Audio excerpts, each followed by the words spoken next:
जय हिंद। उम्मीद आप सभी स्वस्थ होंगे। देखिए, अभी एक बहुत बड़ा न्यूज़ निकल कर आ रहा है और अभी हम उसी पे चर्चा करने वाले हैं। देखिए, हम बात क्या करने वाले हैं, सिंगल शिफ्ट।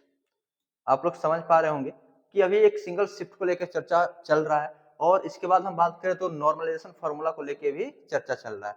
अच्छा, कट ऑफ जारी नहीं होगा, इसका क्या मतलब है हम आगे वीडियो में समझेंगे। सबसे जरूरी चीज की सिंगल शिफ्ट, यानी कि एसएससी के चेयरमैन ने साफ तौर पे कह दिया है कि अब जो मेंस का एग्जाम कराया जाएगा वो सिंगल शिफ्ट में कराया जाएगा, चाहे वो सीजीएल का हो चाहे सीएचएसएल का हो।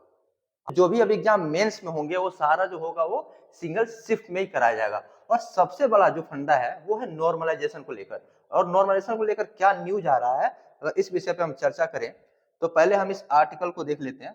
इस न्यूज आर्टिकल में क्या मेंशन है, देखिए। उम्मीद आप सबको ये अच्छे से दिख रहा होगा, क्लियर विजिबल होगा। हम बात करें कि देखिए, कर्मचारी चयन आयोग एसएससी की परीक्षा को लेकर स्टूडेंट गुस्से में है। वे इसमें रिफॉर्म की मांग कर रहे हैं। आयोग ने भी माना है कि परीक्षा में सुधार की जरूरत है। अब आने वाली परीक्षाओं में क्या बड़े बदलाव हो सकते हैं उसके बारे में आपको ये नीचे मेंशन करके दिए हुए हैं। देखिए, एग्जाम सिस्टम में क्या बड़े बदलाव किए गए। पहला चीज, नॉर्मलाइजेशन का फॉर्मूला बदला। देखिए, सबसे बड़ी चीज की नॉर्मलाइजेशन का जो फॉर्मूला है उसको बदल दिया गया इस न्यूज आर्टिकल के अकॉर्डिंग। ठीक है, अगर ऐसा होता है तो आपका नॉर्मलाइजेशन का फॉर्मूला कैसा होगा, इस विषय पे भी हम चर्चा करेंगे। देखिए, 2018 से एसएससी सारे एग्जाम कंप्यूटर बेस्ड टेस्ट यानी कि सीबीटी मोड में करा रहा है। 6 साल तक नॉर्मलाइजेशन का दूसरा फॉर्मूला था, जिसमें अब बदला गया है। मैं इसको थोड़ा सा और जूम कर देता हूं ताकि आपको और क्लियरली विजिबल हो। मेन चीज है उस पर हम ध्यान देते हैं। देखिए, आई होप कि आपको ये क्लियर विजिबल होगा। ठीक है, देखते हैं कि नॉर्मलाइजेशन का फॉर्मूला बदला। 2018 से एसएससी सारे एग्जाम कंप्यूटर पे सीबीटी मोड में करा रहा है। 6 साल तक नॉर्मलाइजेशन का दूसरा फॉर्मूला था, जिसे अब बदला गया है। पुराने फॉर्मूले में कोई कमी थी यह तो नहीं कहूंगा, है ना।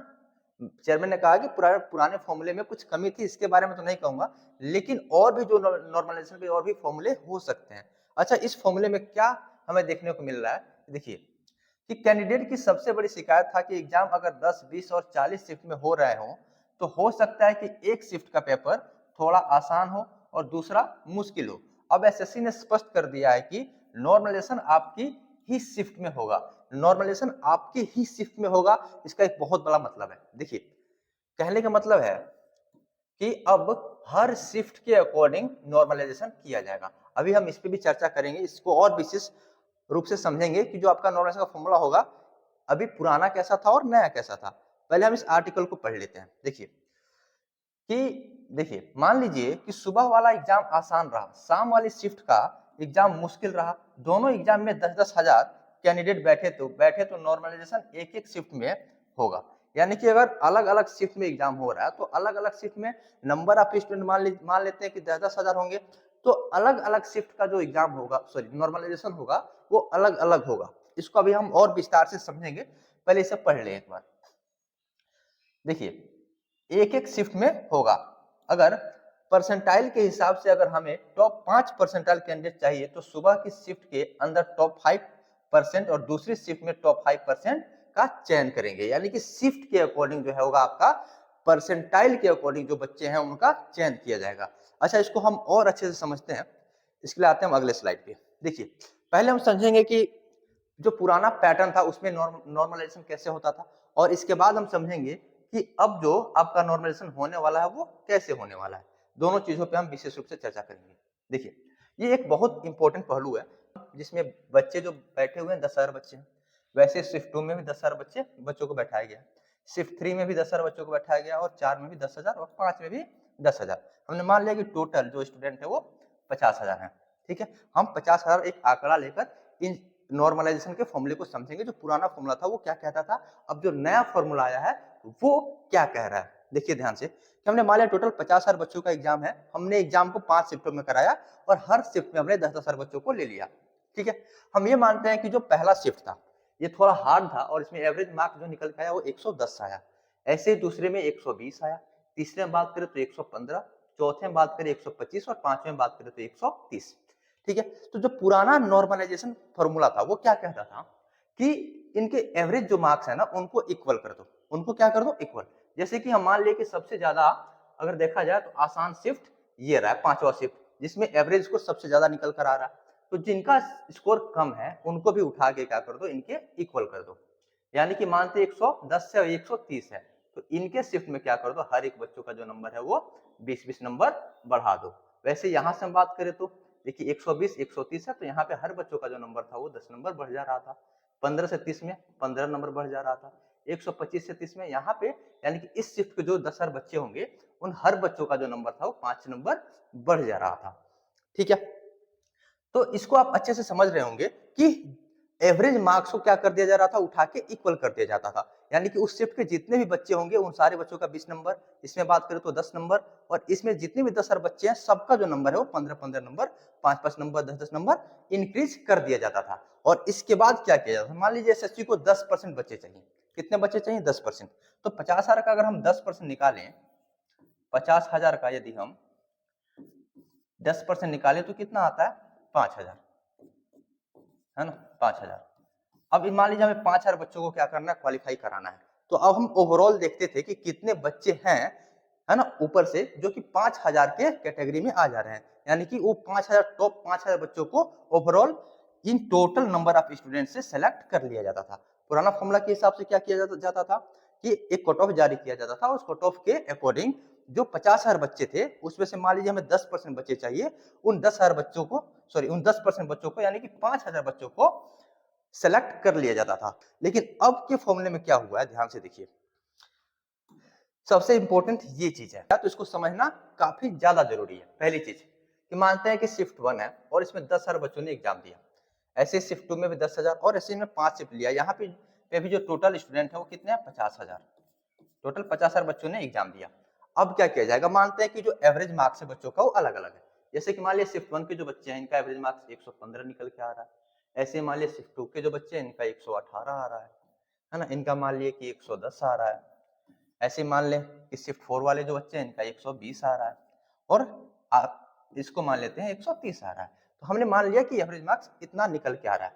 लेकिन सबसे बड़ी चीज ये है कि अगर नए वाले फॉर्मूले का यूज किया जाएगा तो इस एवरेज मार्क्स से आपके कट ऑफ को कोई भी इफेक्ट नहीं होगा। यानी कि इस एवरेज मार्क्स से आपका कट ऑफ कहीं से भी इफेक्ट नहीं होगा। क्यों नहीं होगा, देखिए साफ साफ उसमें उस आर्टिकल में मेंशन है कि हम हर एक शिफ्ट से 5-5% बच्चों को एक समझाया गया एक आंकड़ा लेकर कि हम क्या करेंगे कि टॉप 5% और दूसरी शिफ्ट से टॉप 5% का चयन करेंगे। जैसा मानते हैं कि 10% बच्चों को हमने, देखिए हम जैसे हमने इसमें माना कि हमने 10% बच्चों को सिलेक्ट किया, टोटल 5,000 बच्चों को हमने सिलेक्ट किया, और सेम उसी प्रकार से हम यहाँ पे देखें तो हमें क्या करना है, हर एक शिफ्ट से 10-10% बच्चों को सिलेक्ट करना है। तो ध्यान से देखिए, पहले शिफ्ट में 10,000 बच्चे थे और इसमें से हमने क्या किया, 10% बच्चों को, इसमें से हमने 10% बच्चों को सिलेक्ट किया, यानी कि कितने बच्चे हो जाएंगे आपके, 1,000। सेम वैसे यहां से भी कितने बच्चों को सिलेक्ट करना होगा, 1,000, और वैसे यहां से भी 1,000 बच्चों को सिलेक्ट करना होगा।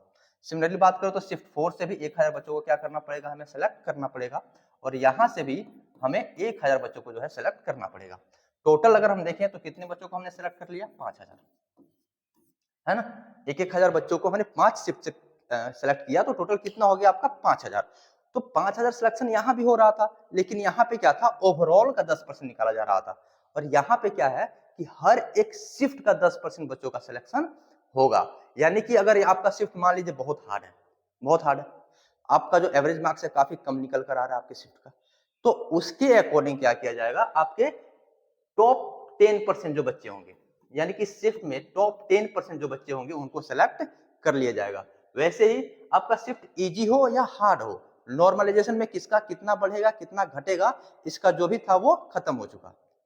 यानी कि आपका नंबर कम है, मानते हैं कि इसमें कोई टॉप, जो सबसे इस शिफ्ट का जो टॉप स्कोरर है, मानते हैं 140 स्कोर किया है, ठीक है, और इस शिफ्ट 3 का मानते हैं जो टॉप स्कोरर है वो मान लेते हैं कि 160 स्कोर किया है, ठीक है।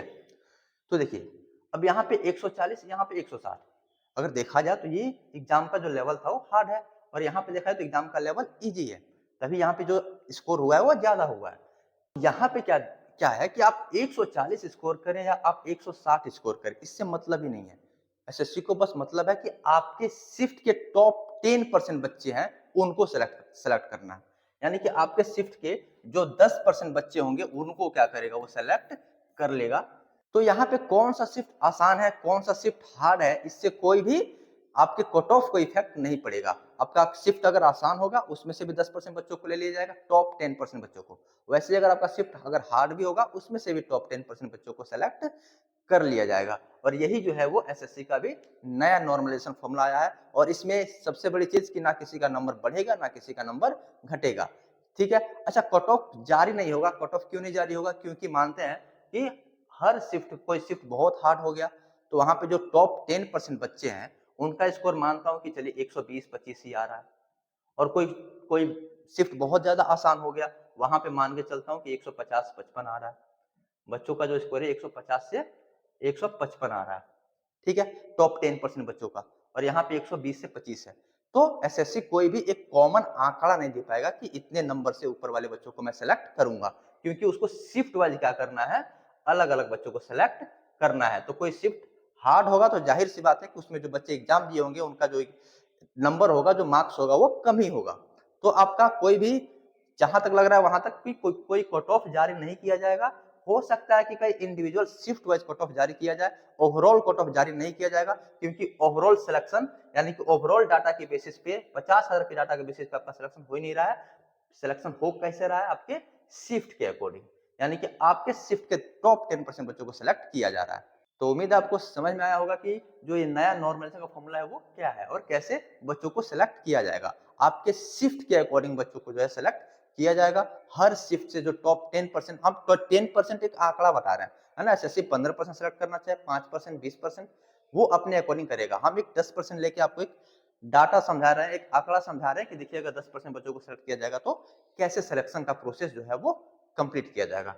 तो उम्मीद है आप चीजों को अच्छे से समझ पाए होंगे। हमारा मेहनत अच्छा लगा होगा। धन्यवाद।